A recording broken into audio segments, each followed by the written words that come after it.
Hello guys, आज हम प्रश्नावली 10.1 का क्वेश्चन नंबर 2 सॉल्व करने जा रहे हैं, जिसमें हमें एक आकृति दी गई है और इसमें हमें 10p माइनस कॉट आर का मान ज्ञात करना है। पी क्यू की वैल्यू है 12 सेंटीमीटर, पी आर की वैल्यू है 13 सेंटीमीटर। अब हमें क्यू आर की वैल्यू ज्ञात करनी होगी, इसके लिए हम पाइथागोरस प्रमेय लगाएंगे। पाइथागोरस प्रमेय से हमें अपनी क्यू आर की वैल्यू पता चल गई है। अब हम 10p और कॉट आर की वैल्यू ज्ञात करनी होगी। 10p की वैल्यू आ गई हमारी 5/12 और कॉट आर की वैल्यू भी हमारी आ गई 5/12। अब हमें 10p माइनस कॉट आर की वैल्यू ज्ञात करनी है। तो 10p की वैल्यू है हमारी 5/12 माइनस 5/12, ये 12 एलसीएम आ जाएगा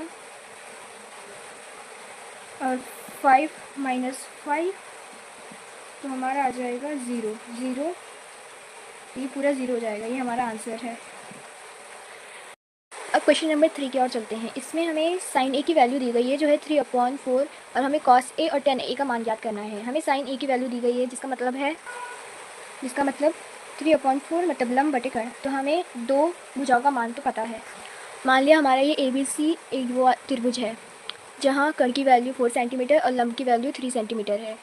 अब हमें कर्ण और लंब की वैल्यू पता है तो हम पाइथागोरस प्रमेय से आधार की वैल्यू पता करेंगे। पाइथागोरस प्रमेय में हमें जिसकी वैल्यू पता है उसे लिख देंगे। इसे सॉल्व करके हमें ए बी की वैल्यू पता चल गई जो है √7। अब हमें कॉस ए और टेन ए की वैल्यू चाहिए। हमारी कॉस ए में होता है आधार बटे कर्ण और टेन ए में होता है लंब बटे आधार। तो आधार बटे कर्ण की वैल्यू हमें पता है, आधार है हमारा √7 और कर्ण है हमारा 4। टेन ए में लंब है हमारा 3 और आधार है हमारा √7। ये हमारे आंसर हो गए।